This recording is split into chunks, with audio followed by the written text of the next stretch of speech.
Bonjour mes amis leaders, c'est Rachel Degg, formatrice en leadership, spécialiste en potentiel humain et coach de courage. Bienvenue à cette capsule avec un nouveau thème pour le mois. Ce mois-ci, on parle de réflexion. Ici, je partage avec vous sagesse, conseils, perspectives pour vous aider à découvrir plus de votre potentiel et vous aligner vers votre but. La première réaction que les gens ont relative à la réflexion, c'est « je n'ai pas le temps, je suis trop occupée ». Et je peux vous dire que moi-même, j'étais dans ce cycle d'être trop occupée, et ceci pour la majorité de ma carrière. Je défendais mon temps achalandé comme une médaille d'accomplissement.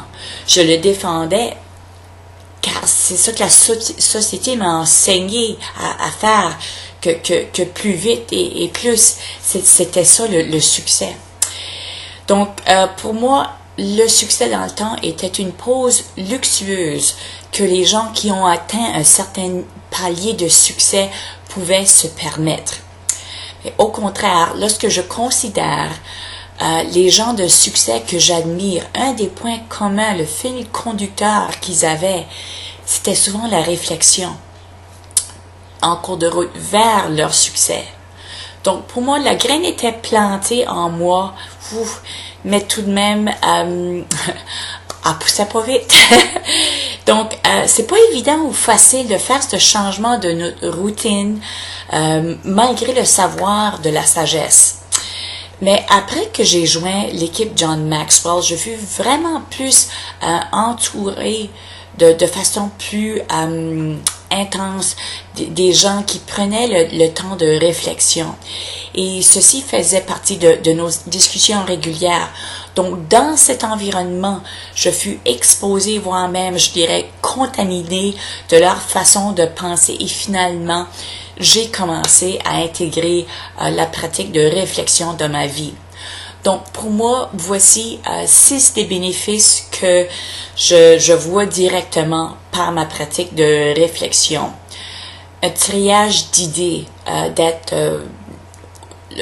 pouvoir trier entre le chaos puis la clarté. Clarification de qu'est-ce que je pense et qu'est-ce que je crois sur un sujet. Faire du brainstorming beaucoup plus organisé et beaucoup plus productif et plus rapidement. Une meilleure habilité, une meilleure facilité de communiquer mon message. Numéro 5, découvrir plus rapidement avec précision qu'est-ce qui me bloque, qu'est-ce qui me frustre des fois, qu'est-ce qui me dérange et ensuite une plus grande facilité de découvrir les options d'action corrective par rapport à ceci.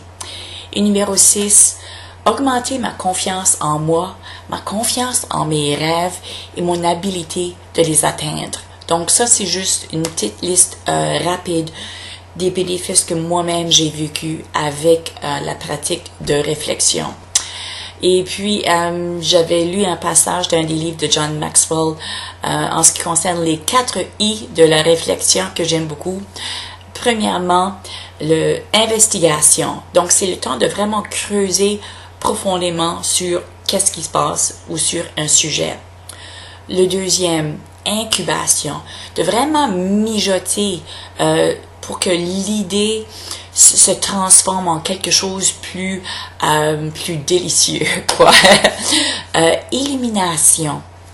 Ce moment de clarté, de wow, de compréhension qui vient seulement avec cette réflexion.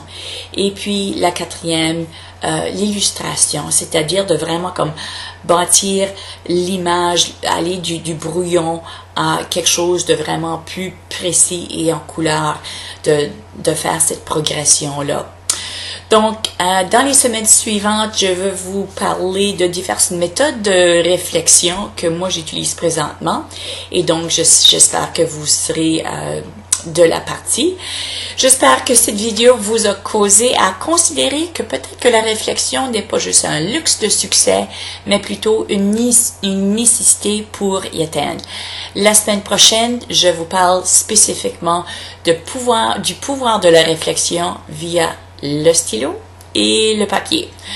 Donc, pour cette semaine, je vous souhaite, comme toujours, bon leadership de soi, bon courage et bien sûr, bonne réflexion. Alors, à la semaine prochaine!